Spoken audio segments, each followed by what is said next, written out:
Ang mga problema na hinaharap natin ngayon, ang katapat ay hashtag ay may solusyon.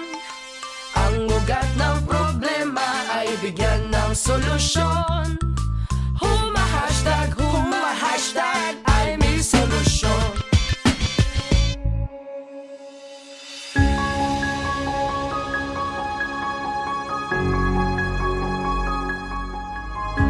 Noong 2021 po, no, ang pinakamalaking pagbabago talaga na nangyari sa amin, nakuha namin yung mga goals namin. Una, nagkaroon kami ng sarili naming negosyo. Yung negosyong naipundar namin, at the same time, ito yung negosyo na hilig din namin gawin, which is yung farming.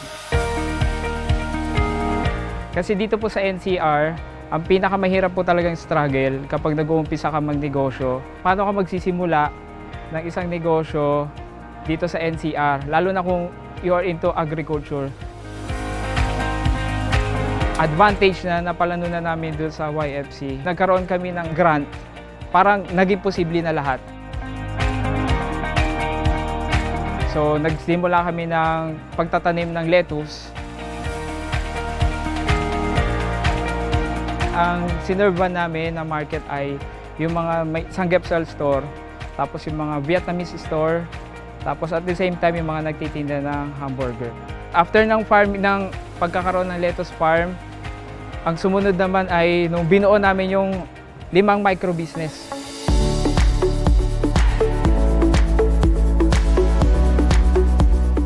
Kung mahilig ka magtanim, pwede ka naman into hydroponics. Kasi wala tayong magandang klase ng lupa sa NCR. Gumawa kami ng mga ice cream. Ang ginamit naming mga product is galing din sa mga young farmers na katulad namin. Kasi ang pinaka po talaga challenge, no? Paano natin maituturo sa bata na mag-e-enjoy siya magtanim. Engage ko sa isang prutas na kapag narinig ng isang bata, "Uy, strawberry, gusto yan."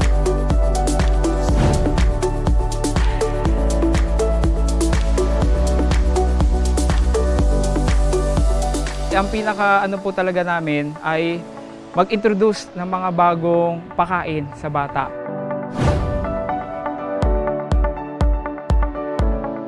Ano ang basic needs ng isang kailangan natin? Katulad po nitong kadyos, bagay po ito sa munggo. Tapos kung papartneran tayo ng malunggay ni Ma'am Amy Marcos para ma-solve ang ating malnutrition.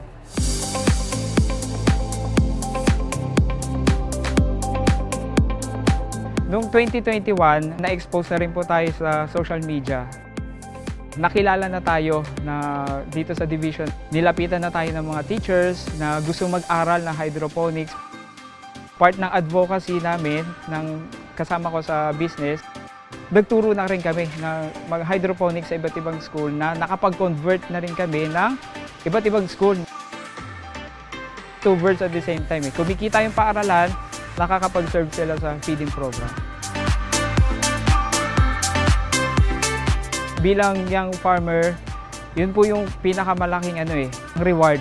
Kasi yung knowledge na natutunan namin, na na-expand dahil sa reward na natanggap namin, naibahagi na namin sa iba.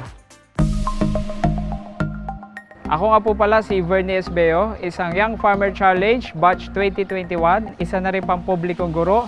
Hinihikayat ko po lahat ng mga kabataan na sumubok magnegosyo sa larangan ng agrikultura. Ang Young Farmer Challenge at ang opisina ni Senator Amy Marcos, handang-handa po silang tumulong para sa mga kabataan katulad mo, katulad ko, na gustong magnegosyo sa larangan ng agrikultura. Kaya, huwag na po kayong mahiya at samahan niyo po kami sa advokasya namin na palaganapin ang kahalagahan ng agrikultura dito sa ating bansa.